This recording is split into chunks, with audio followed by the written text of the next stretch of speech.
안녕하세요, 리바입니다. 오늘은 아톰 플러그인 중에 하나인 피그먼트를 좀 소개해 드리려고 합니다. 좀 생소하신 분들이 있을 텐데요. 막상 보고 나면 정말 이거 좀 약간 깨알 팁이다, 또는 이거 정말 필요하겠다 라고 좀 생각이 드실 것 같네요. 자, 그럼 피그먼트가 무엇인지 한번 알아보고 설치까지 같이 해보시죠. 검색을부터 해봐야겠죠. 컨트롤 쉼표 누르시게 되면 이렇게 화면에 나타나고요. 이곳에서 패키지스라는 부분은 내가 설치한 곳이고요. 그 다음에 인스톨 부분이 검색을 해야 됩니다. 그래서 이 검색 영역에다가 피그먼츠라는 것입니다. 한번 검색하면 첫 번째 있는 거거든요. 이거 한번 인스톨 해볼까요? 자, 이렇게 인스톨이 끝났고요. 이제 아톰을 들어가 보도록 하겠습니다. 아톰에서 CSS 코드로 가볼게요. 이전에는 이런 색상들이 없었어요. 근데 이번에 색상이 표현이 됐죠. 그래서 이걸 가지고 어떻게 표현할 수 있는지 좀 예를 들어 설명을 드리겠습니다. 예를 들어 이 선 색을 투명한 색으로 바꾸고 싶어요. 근데 우리가 투명한 색을 확인하기 위해서는 포토샵에 가서 또는 XD나 피그마 이런 곳에 가서 값을 보게 됩니다. RGB 값이나 또는 알파 값을 따로 보게 되는데, 그럴 때는 RGB 코드 따로 입력을 해줘야 되고, 그리고 거기에 대한 오파시티 값을 따로 작성을 해줘서 보통 RGBA로 코딩을 하죠. RGBA로 해서 검정색이 000 한 다음에 그 다음에 원하는 투명도를 작성하곤 하는데, 이 세 가지 RGBA 값을 우리가 기억하기가 힘듭니다. 물론 기억을 할 수 있겠지만 상당히 귀찮은 부분 중에 하나거든요. 그래서 이런 부분을 보완을 하기 위한 좀 쉽게 좀 사용할 수 있는 플러그인입니다. 그래서 예를 들어서 어떻게 표현할 수 있는지 보여드리면, 예를 들어 RGBA를 나는 이 000 코드가 RGBA 값을 몰라 했을 경우에, 자, 검은색에서 내가 원하는 색상에서 클릭하고 오른쪽 버튼 누르시게 되면 이게 피그먼트라는 게 있습니다. 오른쪽에 보면 Convert to 헥스 코드 그리고 RGBA 값이 있어요. RGBA 한번 클릭을 하게 되면 바로 이렇게 RGBA 값으로 변환이 됩니다. 이게 굉장히 좀 편하거든요. 그래서 이런 경우에는 RGBA 값을 기억하지 마시고요. 우리가 XD나 또는 피그마 또는 포토샵에 있는 거 헥스 코드만 가져오신 다음에 바로 오른쪽 버튼 누르신 다음에 피그먼트에서 이걸 바로 헥스 코드로 바꿔준다던가, RGBA를, 아니면 이 헥스 코드 자체를 우리가 RGBA 값으로 바꿔주는 용도를 사용하시면 좀 편하실 거예요. 그럼 제가 XD 화면을 하나 띄워보도록 하겠습니다. 예를 들어 이 작업을 하고 있었어요. 근데 오른쪽에 개발자 도구를 보고 찍어보게 되면 예를 들어 이 코드가 필요하다는 거죠. 이 코드를 복사하는데 현재 알파 값이 들어있지 않지만, 알파 값이 있는 것부터 찾아보겠습니다. 알파 값이 없는데 보통 알파 값이 들어오면 이렇게 불투명도가 있어요.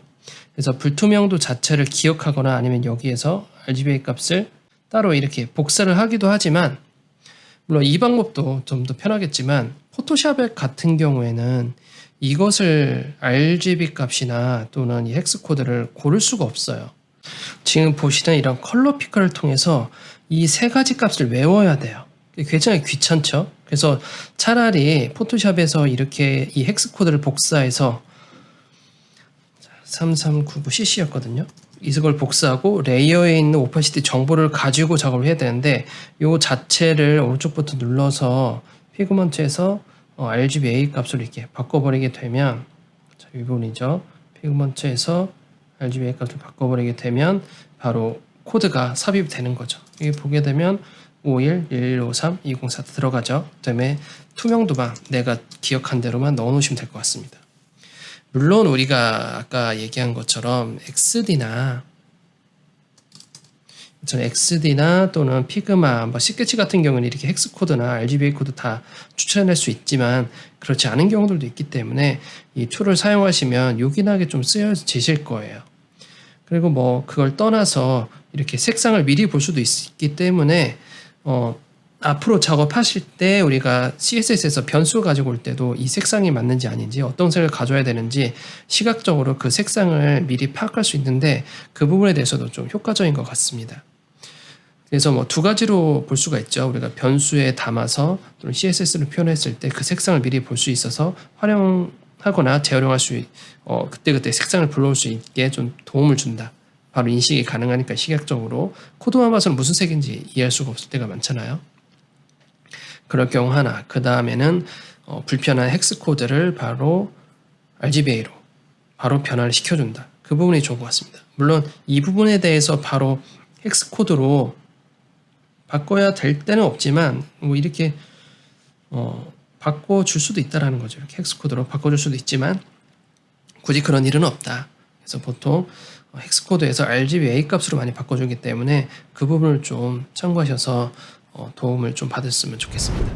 자, 이렇게 해서 피그먼트를 한번 해보았습니다. 이 색상 미리 보게 해주는 건데 이게 제가 좀 더 사용을 해보니까 더 좋은 느낌이 많이 들었습니다. 뭐 색상을 RGBA로 바꿔주는 것도 좋지만 제가 좀 많이 사용했던 게 웹사이트를 자주 만들다 보면 포인트 컬러라는 게 따로 있거든요. 근데 분명히 저 컬러 어디에서 봤는데 무슨 코드였지? 라는 게 있습니다. 예를 들어 내가 주홍빛의 컬러를 쓰고 있었다. 근데 주홍빛 컬러를 또 스포이드를 찍거나 색상 카피하기가 귀찮은 거예요. 그럴 때 주위 코드를 훑어보면 그 주홍빛에 대한 배경색이 바로 글씨랑 함께 나타나기 때문에 그 코드만 복사 붙이기 하면 계속 활용할 수가 있죠. 컬러를 좀 포인트 컬러 같은 걸 금방금방 찾을 수 있습니다. 근데 검은색 계열, 흑백 계열은 명도차가 미비하기 때문에 그 찾기 힘들고요. 그래서 포인트 컬러 부분들은 충분히 찾아올 수 있어서 되게 전 도움을 많이 받고 있습니다. 그래서 이 플러그인을 굉장히 추천을 하고 싶어요. 자, 그러면 오늘 여기까지 하고요. 다음 시간에 좀 더 다른 플러그인 있으면 좀 더 소개해 드리도록 하겠습니다. 자, 감사합니다.